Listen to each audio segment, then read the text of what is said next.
So, you're thinking about a big life change. Maybe it's a home renovation. Maybe it's finally getting a handle on some debt. Whatever it is, a personal loan has probably crossed your mind. But, it's a big decision.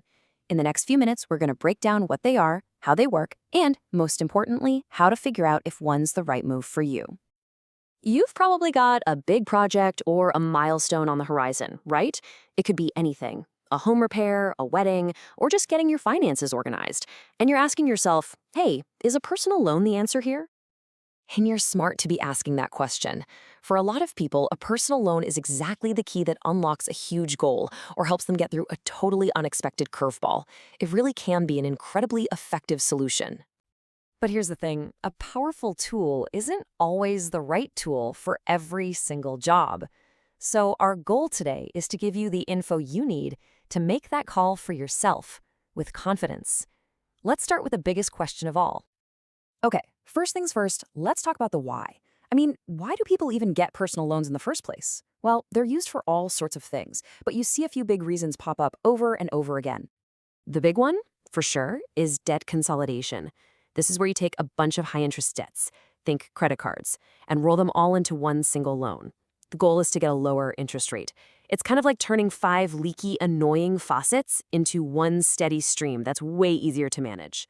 Home renovations and surprise medical bills are right up there too, along with more fun things like paying for that dream vacation or making a really big purchase. So we get why you might want one. But what exactly is a personal loan when you get right down to it? Let's break down the real basics. At its heart, it's actually pretty simple. A lender, that could be a bank, a credit union, or an online company, gives you a lump sum of cash. In return, you agree to pay it back in these fixed regular payments, usually every month, over a set amount of time. And of course, you're also paying interest on that money you borrowed. Honestly, that's the absolute best way to think about it. A personal loan isn't some magic wand for your finances. It's a specialized tool. Like a specific kind of wrench. It's the perfect instrument for certain jobs, but only when you use it the right way. Now, these loans come in 2 main flavors, secured and unsecured. A secured loan is backed by something valuable you own, like your car or money in a savings account. That's called collateral. It's like saying, hey, if I can't pay, you can have this. That makes it less risky for the lender, which can get you a lower interest rate. But the far more common type is an unsecured loan. There's no collateral needed at all. It's based entirely on your financial reputation, your creditworthiness. So that brings up the big question, right? How do lenders actually decide if you're creditworthy? Well, they basically give you what you could call a financial mirror test, looking at a few key reflections of your financial health.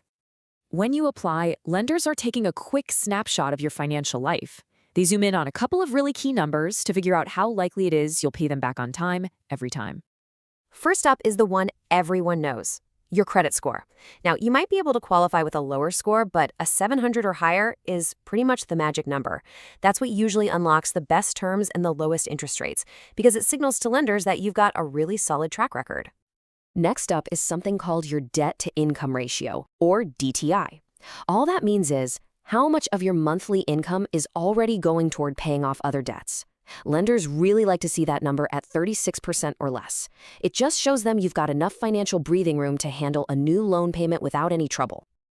And beyond those 2 big numbers, they'll also look for other things. A steady income is huge, of course.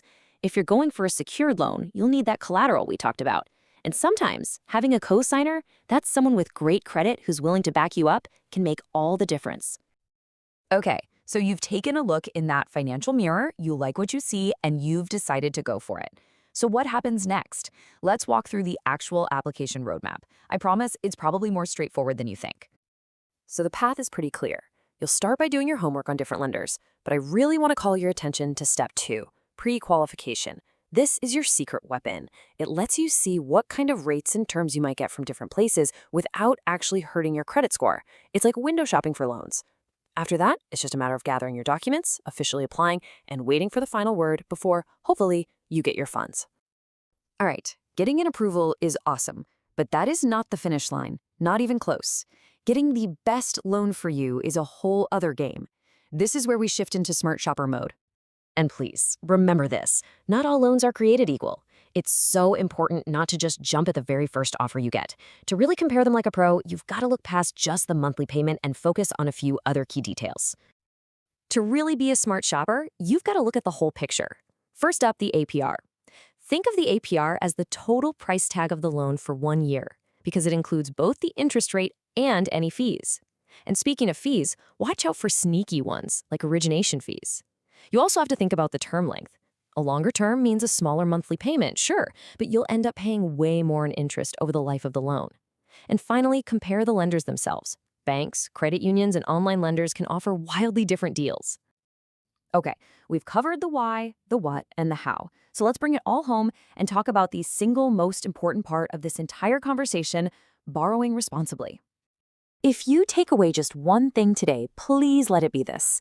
When a lender approves you, it is so tempting to just take the full amount they offer. But the smartest thing you can possibly do is borrow only what you absolutely need and, just as important, what you know for a fact your budget can handle repaying. And here it is, your final checklist for success. 1. Know your numbers before you even start. 2. Shop around. Compare at least a few different lenders. 3. Read the fine print. Understand all the fees, not just the interest rate. And 4, once you get that loan, commit to making every single payment on time. It's the best way to keep your finances and your credit score healthy. So, there you have it. We've laid out the entire roadmap for understanding and navigating the world of personal loans. The ultimate decision, of course, is totally up to you. The only question left is, now that you have the map, what financial journey are you going to start?